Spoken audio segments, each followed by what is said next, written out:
शरद पवारांच्या राष्ट्रवादीत आमदार अस्वस्थ असल्याची सूत्रांची माहिती। मतदारसंघातील कामं होत नसल्याने आमदार नाराज असून सत्तेत जायला हवा अशी मागणी।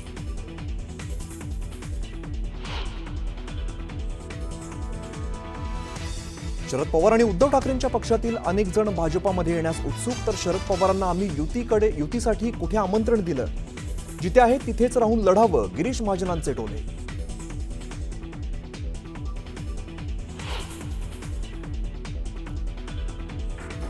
2014 आणि 17ला आमच्याकडूनच प्रस्ताव देण्यात आला होता, त्यामुळे आता आमच्याकडून प्रस्ताव जाणार नाही, त्यांनीच प्रस्ताव द्यावा, मनसेच्या संदीप देशपांडेंचं भास्कर जाधवांना उत्तर।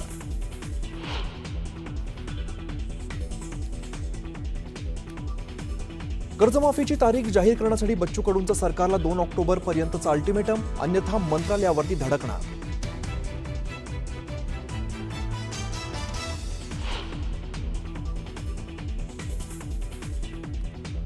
पुण्यात अजित पवारांच्या कार्यक्रमात कर्जमाफीच्या मुद्द्यावरून बच्चू कडू समर्थकांचा राडा। कडू समर्थकांकडून कार्यक्रमस्थळी बाहेर जोरदार घोषणाबाजी।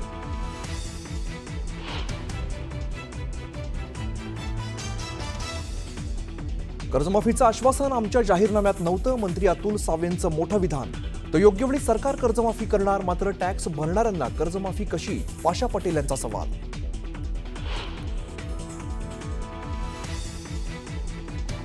विक्रोळीतल्या पुलाच्या उद्घाटनावरून भाजप आणि शिवसेनेत श्रेयवादाची लढाई। वेळेआधीच शिवसेनेकडून पूल वाहतुकीसाठी खुला।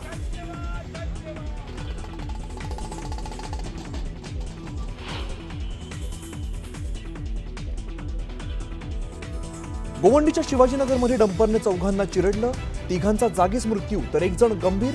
संतप्त जमावाकडून रास्ता रोको, तर पोलिसांचा जमावावर लाठीचार्ज।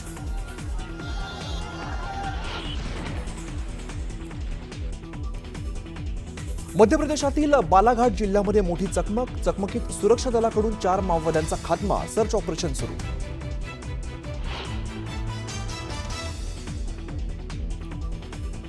विमान अपघाताच्या चौकशीसाठी उच्चस्तरीय चौकशी समिती स्थापन, केंद्रीय नागरी उड्डाण मंत्री राममोहन नायडू यांची माहिती।